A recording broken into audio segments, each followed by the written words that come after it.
Welcome back, Officers Republic. It's your Coruscant Underworld Police Chief APGAINS. Today we're talking about literally the most fundamental part of Star Wars Galaxy of Heroes. And it can be debated a little bit because there are really two games. There's two versions of this game, let's just say. There's the version that 95% of people play, which is that this game is a multi-year long resource allocation game, right? Like the entire game essentially is not how good you are at putting together squads or how good you are at memorizing kits or how good you are at doing this, that, or the other, but quite literally just how good are you at properly allocating your resources, because in a world where matchups will never be fair, never have been fair, and never really can be fair, how you choose to allocate your resources is quite literally the most important skill that you can have in this game, right? It's why players like me can be so successful because, if you put me up against, arguably better players or even inarguably better players, people just generally are better than me,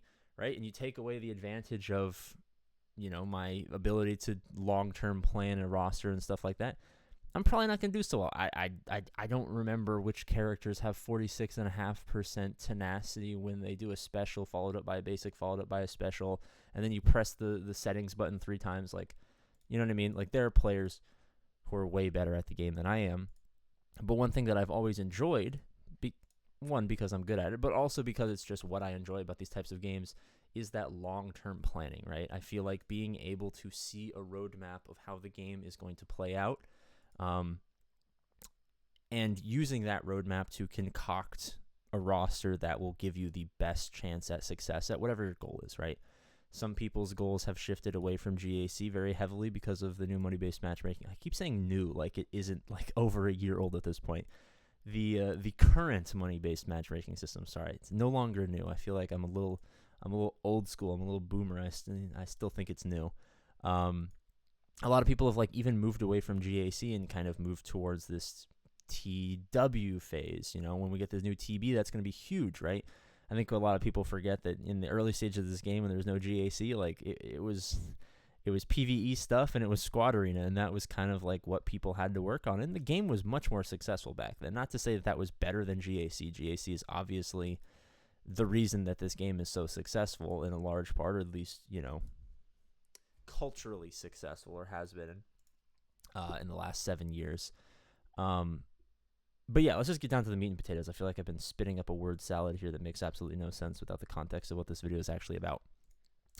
Essentially, what this video is about is how your resource allocation is going to have to change. We're obviously doing TB in the background right now so that you have some B-roll footage to look at, but we are due, theoretically, for a new TB, and with that new TB, we are going to get a new set of resources that we can kind of hypothesize about, but we don't really have 100%. Jeez, why am I hiccuping? We don't have 100% clarity on, right? We're assuming that we're going to get a Get 3, a Guild Event Token 3, and that's going to unlock either a new ship or a new character or whatever, right? Get usually, Get 1, Get 2 has been a resource to unlock, the best stuff in the game, right? Malik, Gas, that shit's great. Malevolence, Negotiator, that shit's real great. Right, I can only imagine that Get 3 is going to be on a similar, if not even better basis than Get 1 and Get 2 before it.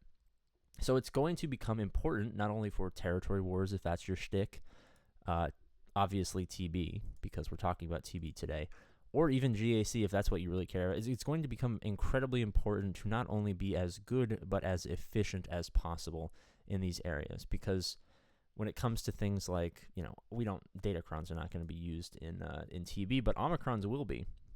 And Omicrons are such that there's kind of a gigantic limit to how much you can actually invest into Omicrons. Mostly because you get such a small, I think you get one full Omicron, or you get one full Omicron a month, or every 10 days. I guess it's every 20 days. I don't know. The math doesn't make sense in my brain right now, mostly because it's 3 in the morning. Thank you for watching APGAINS at night. It's just APGAINS, but it's harder to see me. But essentially, with this new TB, we are going to have to apply a lot, and I mean an absolute fuck ton of territory battle Omicrons. And it's likely not going to be the ones that already exist, because the ones that already exist, let's be honest, they're just there to bait you, just bait you into using Omicrons before good Omicrons come out. So when the good Omicrons come out, you're kind of forced. That was kind of an unfortunate play there. You're kind of forced to go back and actually spend. That's why I always tell people, whenever you see a string of really shitty Omicrons hit the game, like, you guys should start being excited, because that means that the good Omicrons are coming soon. I've noticed, like, you know, it's usually about like 3 bad Omicrons, and then you get hit with like a really, really good one, and that's always such a good feeling.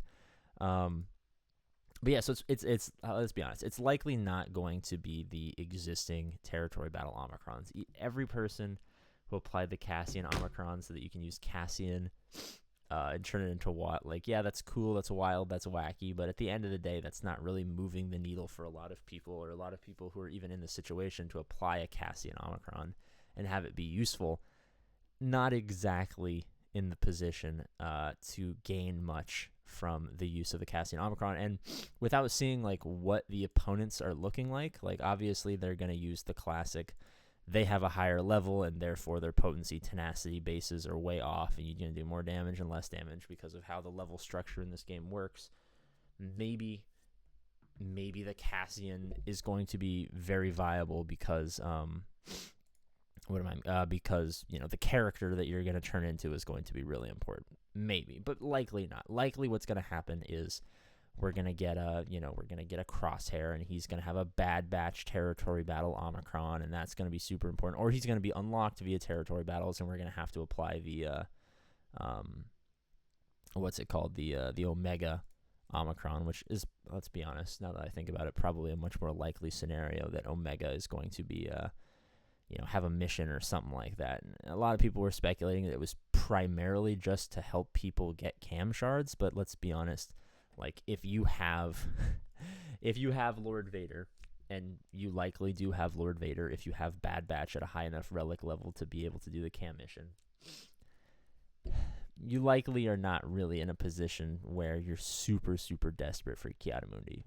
Let's just be 100% honest with ourselves. If you have Lord Vader, Ki-Adi-Mundi is either a character you already have, or a character that's not really going to move the needle too much for you. And especially now that the light side turn meter datacrons are gone, Cam doesn't swing the needle enough in the mid game to where it can be viewed as this insanely viable, must-have R8. Like, I have a 7-star Cam, and I have a Qui-Gon Jinn team, and I have a Qui-Gon Jinn team that tends to get more holds than it should, or is used on offense, because, let's be honest, I haven't placed a defense in GAC in a long-ass time. But even if I had, maybe a Relic 8 Cam, if I was 7-8 million GP, it's going to move the needle just on pure offensive output alone. But that's not a position that most players are in to make Omega a viable Omicron when you could apply anything else, right? We're probably going to get some pretty OP TB, or not TB, we're probably going to get some pretty OP GAC Datacrons, or Omicrons. I already have GAC Datacrons. Thanks, APGAINS, you big goof. But yeah, I honestly, I was really sick today, and I actually had a fever, and I feel like I'm actually having a fever dream right now. That being said, about 4% of you watch past 8 minutes, so thank you guys. Do me a huge favor. We have a second channel. Bullshit, basically. It's just AP Finance. But go click this video and subscribe and watch the entire video and like it. Just boost algorithm. And then after you've boosted algorithm, you can forget all about it. I would really appreciate it. So bye-bye. I love you.